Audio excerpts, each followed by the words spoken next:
Hello all. ఎప్పుడైనా burger తినాలనిపించినప్పుడు chicken burger order చేసి తిన్నాక ఇందులో చికెన్ ఎక్కడుంది అనిపిస్తుంది కదా. డబ్బులు మాత్రం బాగా తీసుకుంటారు కానీ చికెన్ మాత్రం చాలా తక్కువ ఇస్తారు.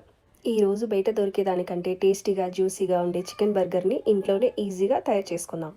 అలాగే చికెన్ బర్గర్ చేస్తూ ఒక శుభకార్యానికి మరో శుభకార్యానికి మధ్య గ్యాప్ ఉండాలా, ఈ విషయం గురించి మాట్లాడుకుందాం. గృహప్రవేశం చేసిన వెంటనే పెళ్లి చేయొచ్చా? ఒకే ఏడాదిలో 2 లేదా 3 శుభకార్యాలు చేయడం మంచిదేనా? ఇది చాలామందికి ఉండే సందేహం.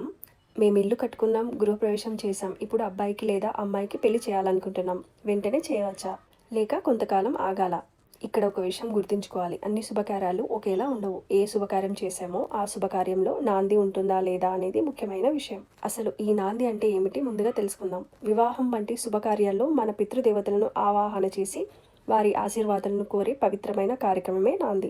అమ్మాయి తరపున అయితే తండ్రి, తాత, ముత్తాత వంటి పితృదేవతలను ఆహ్వానించి మా అమ్మాయిని కన్యాదానం చేస్తున్నాం, ఈ కన్యాదాన ఫలితంగా అక్కడ వంశవృద్ధి కలగాలి, మీరందరూ ఆశీర్వదించండి అని ప్రార్థిస్తారు. అబ్బాయి తరపున కూడా పితృదేవతలను ఆహ్వానించి ఈ వివాహం ద్వారా మా వంశవృద్ధి కలగాలని ఆశీర్వదించండి అని ప్రార్థిస్తారు. ఈ నాంది చేసిన దగ్గర నుంచి 6 నెలల వరకు మరో పెద్ద శుభకార్యం చేయకుండా ఉండడం మంచిదని సాంప్రదాయం చెబుతుంది. అలాగే ఒకే సంవత్సరంలో వరుసగా 3 శుభకార్యాలు చేయకూడదని కూడా పెద్దలు చెప్తారు. అందుకే వీలైనంత వరకు ఒక శుభకార్యానికి మరో శుభకార్యానికి మధ్య 6 నెలల వ్యవధి ఉండేలా చూసుకోవడం మంచిదని భావిస్తారు. అయితే నాంది చేయకుండా ఉంటే సరిపోతుంది కదా అనే ఆలోచన రాకూడదు. నాంది అనేది పితృదేవతల ఆశీర్వాదాన్ని పొందే పవిత్రమైన కార్యక్రమం. దానిని తప్పకుండా నిర్వహించుకోవాలి. గృహప్రవేశం తర్వాత పితృకార్యాలను కూడా అపోహాలతో నిర్లక్ష్యం చేయకూడదు. పితృదేవతల ఆశీర్వాదం కుటుంబ శ్రేయస్సుకు ఎంతో ముఖ్యమని మన పెద్దలు చెప్తారు. ఇప్పుడు చికెన్ బర్గర్ గురించి తెలుసుకుందాం.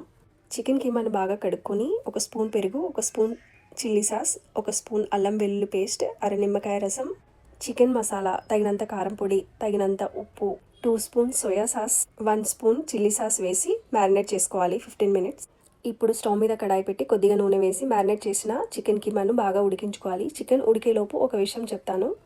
బయట చికెన్ బర్గర్ కొంటే చికెన్ కోసం భూతత్తం పెట్టుకొని వెతకాల్సి వస్తుంది. కానీ ఇంట్లో చేసుకుంటే చికెన్ ఎంత కావాలంటే అంత, అది మన టేస్ట్కి తగ్గట్టుగా వేసుకోవచ్చు. ఇప్పుడు ఒక పెనం మీద బర్గర్ బన్స్ని మధ్యలో కట్ చేసి బటర్ రాసి 2 వైపులా లైట్గా కాల్చుకోవాలి.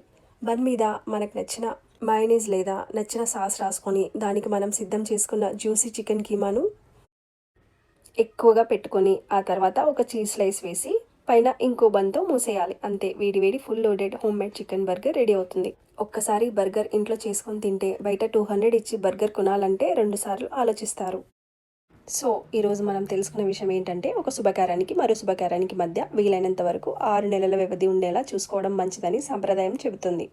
అలాగే నాంది వంటి శాస్త్రోక్త కార్యక్రమాలను తప్పకుండా నిర్వహించి పెద్దల ఆశీర్వాదాలు, పితృదేవతల అనుగ్రహం పొందాలని కోరుకుందాం. ఇక మన హోమ్ మేడ్ చికెన్ బర్గర్ కూడా రెడీ అయిపోయింది. ఒకసారి ఇలా ఇంట్లో ట్రై చేసి చూడండి, చాలా డెలిషియస్గా ఉంటుంది, ఖర్చు కూడా తక్కువ.